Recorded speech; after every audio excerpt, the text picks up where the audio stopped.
भगवान से भक्ति नहीं, भक्ति से भगवान है। एक बड़ी ही सुंदर कहानी है। एक राजा था जो एक आश्रम को संरक्षण दे रहा था। यह आश्रम जंगल में था। इसके आकार और इसमें रहने वालों की संख्या में लगातार बढ़ोतरी होती जा रही थी और इसलिए राजा उस आश्रम के लोगों के लिए भोजन और वहाँ की इमारत आदि के लिए आर्थिक सहायता दे रहा था।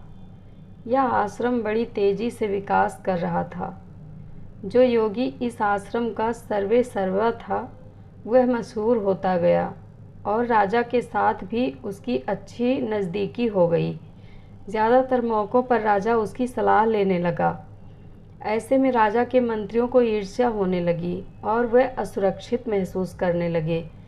एक दिन उन्होंने राजा से बात की, हे राजन, राजकोष से आप इस आश्रम के लिए इतना पैसा दे रहे हैं, आप ज़रा वहाँ जाकर देखिए तो सही। वह सब लोग अच्छे खासे खाते पीते नज़र आते हैं, वह आध्यात्मिक लगते ही नहीं। राजा को भी लगा कि वह अपना पैसा बर्बाद तो नहीं कर रहा है, लेकिन दूसरी ओर योगी के प्रति उसके मन में बहुत सम्मान भी था। उसने योगी को बुलवाया और उससे कहा, मुझे आपके आश्रम के बारे में कई उल्टी सीधी बातें सुनने को मिली है। ऐसा लगता है कि वहाँ अध्यात्म से संबंधित कोई काम नहीं हो रहा है। वहाँ के सभी लोग अच्छे खासे मस्त मौला नज़र आते हैं। ऐसे में मुझे आपके आश्रम को पैसा क्यों देना चाहिए? योगी बोला, हे राजन, आप शाम को अंधेरा हो जाने के बाद आप मेरे साथ चलें, मैं आपको कुछ दिखाना चाहता हूँ। रात होते ही योगी राजा को आश्रम की तरफ लेकर चला। राजा ने वेश बदला हुआ था। सबसे पहले वह राज्य के मुख्यमंत्री के घर पहुँचे। दोनों चोरी छिपे उसके शयन कक्ष के पास पहुँचे। उन्होंने एक बाल्टी पानी उठाया और उस पर फेंक दिया। मंत्री चौंक कर उठा और गालियाँ बकने लगा। वह दोनों वहाँ से भाग निकले। फिर वह दोनों एक और ऐसे शख्स के यहाँ गए जो आश्रम को पैसा न देने की वकालत कर रहा था।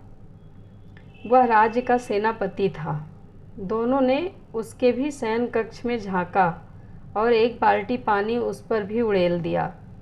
वह व्यक्ति और भी गंदी भाषा का प्रयोग करने लगा। इसके बाद योगी राजा को आश्रम लेकर गया। बहुत से सन्यासी सो रहे थे। उन्होंने एक सन्यासी पर पानी फेंका। वह चौंक कर उठा और उसके मुंह से निकला स्यो स्यो स्यो। फिर उन्होंने एक दूसरे सन्यासी पर इसी तरह से पानी फेंका। उसके मुंह से भी निकला, हे शंभो। योगी ने राजा को समझाया, महाराज, अंतर देखिए। ये लोग चाहे जागे हों या सोए हों, इनके मन में हमेशा भक्ति रहती है। आप खुद फर्क देख सकते हैं। तो भक्त ऐसे होते हैं। भक्त होने का मतलब यह कतई नहीं है कि दिन और रात आप पूजा ही करते रहें। भक्त वह है जो बस हमेशा लगा हुआ है, अपने मार्ग से एक पल के लिए भी विचलित नहीं होता। वह ऐसा शख्स नहीं होता जो हर स्टेशन पर उतरता चढ़ता रहे। वह हमेशा अपने मार्ग पर होता है, वहाँ से डिगता नहीं। अगर ऐसा नहीं है तो यात्रा बेवजह लंबी हो जाती है। भक्ति की शक्ति कुछ ऐसी है कि वह सृष्टि का सृजन कर सकती है। जिसे मैं भक्ति कहता हूँ उसकी गहराई ऐसी है कि यदि ईश्वर नहीं भी हो तो भी वह उसका सृजन कर सकती है, उसको उतार सकती है। जब भक्ति आती है तभी जीवन में गहराई आती है। भक्ति का अर्थ मंदिर जाकर राम राम कहना नहीं है। वो इंसान जो अपने एकमात्र लक्ष्य के प्रति एकाग्रचित है, वह जो भी काम कर रहा है उसमें वह पूरी तरह से समर्पित है, वही सच्चा भक्त है। उसे भक्ति के लिए किसी देवता की आवश्यकता नहीं होती और वहाँ ईश्वर मौजूद रहेंगे।